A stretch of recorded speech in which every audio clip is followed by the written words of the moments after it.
Welcome to Narrowboat, the James Bill. Hope you're well, thanks for joining me. You must excuse me, I've got the aftermath of a cold. I have been given the all clear by Paul on the hearth. He didn't say it's the world's finest hearth, but he said it'll be fine for what it needs to be done. Now, I can draw my attention to the rest of the galley. I know there's loads of other stuff to do, obviously, but the design and the way the galley is built dictates basically my design for all of this and the dinette. So I kind of need to get this nailed now before I kind of really think about or kind of continue the design throughout. And basically it's about curves. The unit here comes out here and then comes back in here, but I want to have one, maybe two, but definitely a nice curve there and a nice curve there and a nice curve here where the fridge is obscuring it. So that's what I've got to do. There are two kind of ways of making a curve.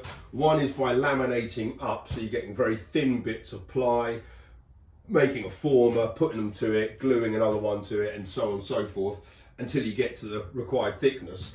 The other thing is taking out some of the timber from the sheet and bending it. And that process is called kerf bending, and that is what I'm going to try to attempt. I've never done it, but I've seen a load of videos about it, so it should be relatively straightforward. But next up is the choice of material. Right, choice of material is really important for this. Firstly, it's got to be able to bend, although a lot of timbers can bend, so I've heard. But also, it's got to look right. It's got to look nice. That bit that I've got to bend is also going to be kind of the feature wall of the dinette, and then the the fireplace is going to kind of come into it as well. So the bit which isn't the fireplace is going to be exposed, and it's going to be in the dinette, so it's going to be kind of a high visible area, which is why I'm making the whole thing curved to begin with, because I want it to look nice. So choice of material, it's got to be able to curve, and so I'm opting for birch ply. So there's loads of kind of grades of birch ply you can get. The reason I'm not going for hardwood ply is because it won't do the job properly. This is one I tried. I did it with just a rubbish circular saw, which didn't really have much of a blade thickness. The cuts weren't very good because it's all a bit tricky to use. I didn't use a jig, but as a result of which it didn't bend properly. So I've tried it with a few other bits. Here's another one I tried and failed. So from the videos I've seen, it looks quite straightforward, but from the kind of few attempts I've done, it's not. But I've got a bit of MDF which I'm going to try it on, and I've also got Marlin's circular saw, so this might be a bit better. So I'm going to give it a go. But yeah, I've got to make that bit curved, and then once I've done that, I can basically follow that same process all the way through the boat. But let's see if it works. Right, and this is the piece I'm going to use. It's a bit of 18mm MDF. I've just got a couple of clamps holding it in place, and I'm going to use a circular saw to make some perpendicular lines or cuts going this way through the board and seeing if I can get it to bend. That's the plan anyway, so I'm going to mark it up first. Not going through all the way, obviously. I'm going to leave a little bit of timber at the bottom. Obviously with ply, you'd leave one of the sheets of ply, but on this there isn't any of that because it's just obviously MDF.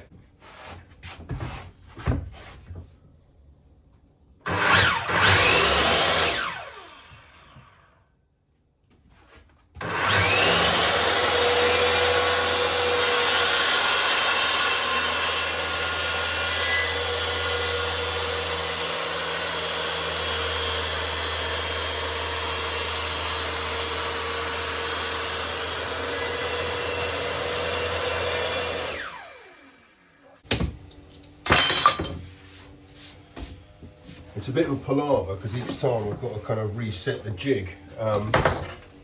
When I'm doing it properly, I'll obviously come up with a simpler way of doing this. At the moment, just using a square, lining it up.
Right, I've made a few cuts. What's that? 1, 2, 3, 4, 5, 6, 7, 8, 9, 10, 11, 12, 13.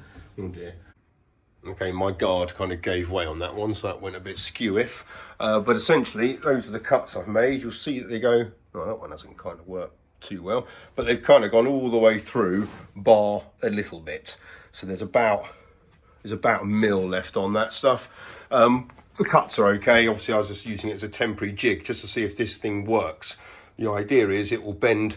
I don't really care about those gaps there meeting on the inside of the curve. What I care about is the outside of the curve. But really want to see if it bends at all. Right. So there's nothing through on that side. That's a relief. Oh, yes. Oh, wow, yes, look. Actually, they do all close up quite nicely on that. That's a decent bend. Actually, that feels really quite secure.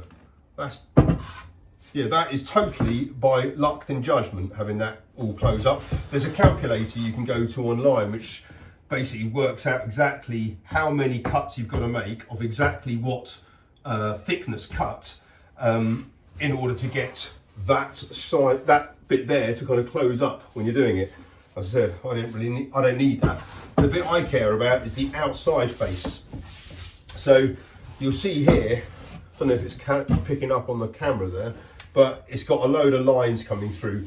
That's partly because there is literally no meat left on that. Some of that is half a mil. So it might be that the cut went a bit too deep, but also this is in MDF. I'm going to be using birch throughout ply for this particular piece of wood I'm going to be doing. The grain will be going this way. There's a lot more elasticity in the grain than there is in MDF. So I'm hoping that those lines will not really come through when I do it on the main bit of timber. But yeah, that's brilliant. Apparently you can do it with literally any timber. Some of it you might need to steam or whatever to help the bend, or wet it entirely to help the bend, and then basically fill that with glue, bend it, strap it together with something or other, and then it's done. That's cool. Okay, galley construction. So obviously it has to be 900 high, and I'm going to require like a kick plate, I think it's called, so that the cupboards overhang. There's a gap under, as a kind of a recess going all the way around it, so you're not kicking the sides all the time. So it'll be on most likely CLS 4 mil high, 5 mil high, something like that. And then there's got to be the base of all the units. Ideally, I'd like this out of melamine, because then it's got that nice kind of plasticky, enamel-y surface to it. The problem with melamine is that the edges are rubbish. You can get some kind of veneer to it, but it's all a bit crap. If I did it out of ply, then obviously the edges I can make a bit better, but only if I did it out of birch ply. Birch ply is about 140 quid a board now, which is just like insane, and I need quite a lot of it if I'm going to do it like this. So I think I'm going to leave the birch ply only for facing sides. This I'm going to either make out of melamine or just basic ply. And then the idea is that curved bit, it will obviously extend all the way down there to create the backing of the fireplace. But now I've got two dilemmas here, or a dilemma. It's whether I mount this on top of that, which obviously gives it a lot more structure and support, given the fact that the worktop will be resting on this as well, even though that'll have other support. So this is quite load bearing. So if it's on top of that, then obviously that's stronger, but it means that that is therefore exposed. If I had it over like there, which would probably look better, a bit more striking, then I've got to somehow work out the best way of mounting this to this, which is basically going to be battens running all the way around it, which ain't too bad. It's just not as secure as doing it on top. But I think I'll do something like that. But whatever I do, I'm going to need trim. Sorry, I'll need a trim to go around this, because even if it was birch ply nicely cut, it's still going to look a bit weird not having a bit of trim on it. And if I'm going for birch ply here, the trim's got to look really nice. So I've got to now work out if I can bend a bit of actual timber, like mahogany or something like that, because that would be a nice bit of trim to go with birch ply, something like dark like that. But that's quite an angle for a bit of solid timber, so I'm going to give it a go, I guess, and that will help me work out how I mount this on there, either which way. Then I could do it like that, so I get the benefit of the stronger join, and then I could put trim on it as well. And then I don't have to worry about whatever material that is. Then it could be made out of melamine. Right, yeah, let's see if I can bend something to go around that. Now I'm going to test on a piece of solid mahogany, which is about maybe 10 mil thick. Right, went a bit off with one of those, but let's see if this works. Oh, I've done it on the wrong side, but yeah, it does. Yeah, that does work. Right, back to the washing machine. I appreciate this is not exactly riveting for some of you, or most likely the majority of you, but for some narrowboaters that have stopped me, they've said they find it quite useful information to know how much water and power these things consume. So I'm going to opt for the daily quick wash at 30 degrees. The last one I did was cottons at 20, and it took an age. So hopefully the quick wash will be a bit quicker. Right, liquid in there, power on there, power on there, water on.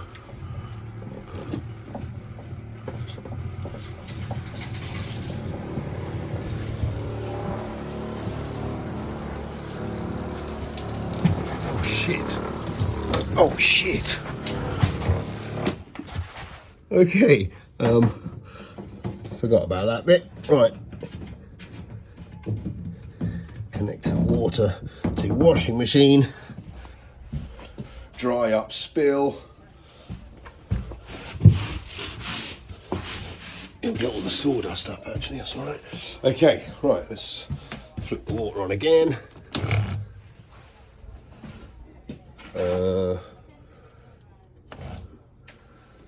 Daily quick, lights are on, start.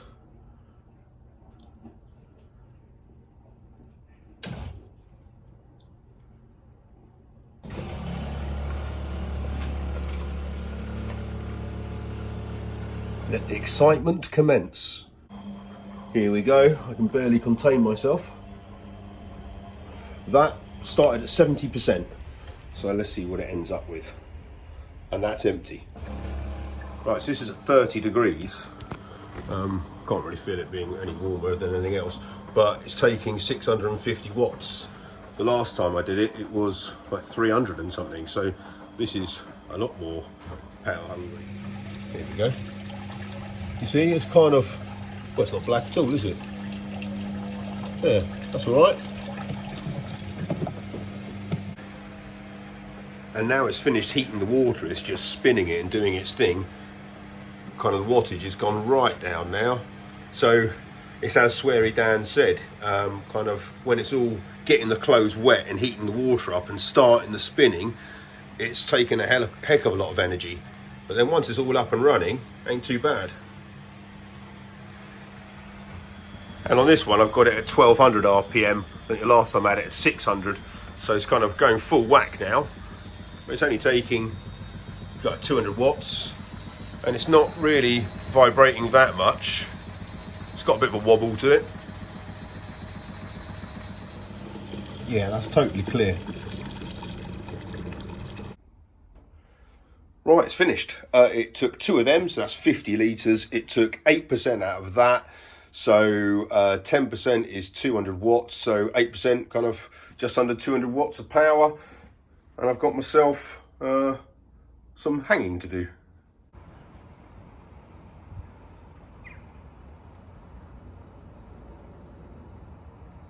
Drying still a bit of a problem. Not today though, luckily.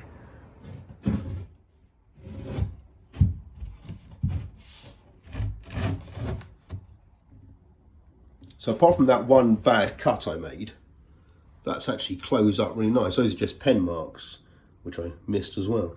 But for the fact I didn't really measure that properly, I'm amazed that's closed so nicely.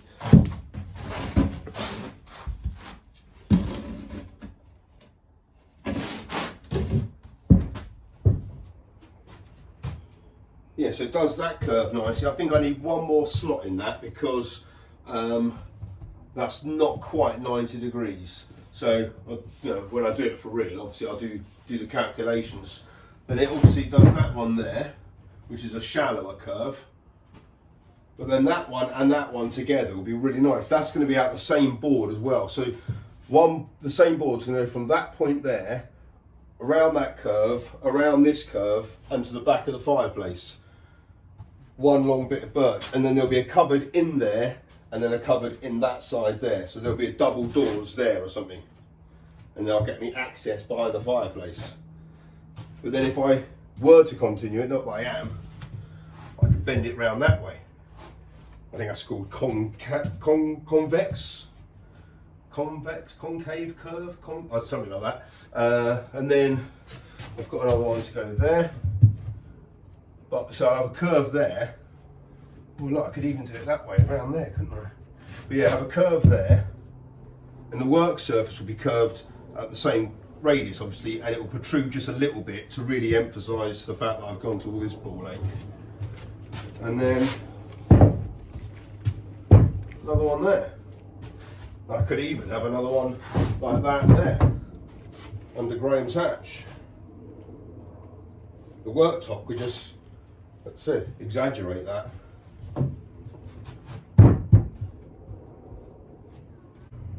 Well, I'm well glad I've worked out how to make bendy wood. So it's basically given me all the design ideas have kind of come to life now. I was thinking these were possibly going to have to be all angles and then bring the curves out on the worktop, which wouldn't have been the same. So I'm well glad I've worked out how to do this. I've just got to double check best use of the bottom there. I think it's going to be melamine, and then get that ordered. I've got the ply coming on Tuesday, so I can start to kind of lay this out a little bit. But yeah, well chuffed about that. Thank you so much for watching. Hope this has been useful. Until next time, take care. Bye bye.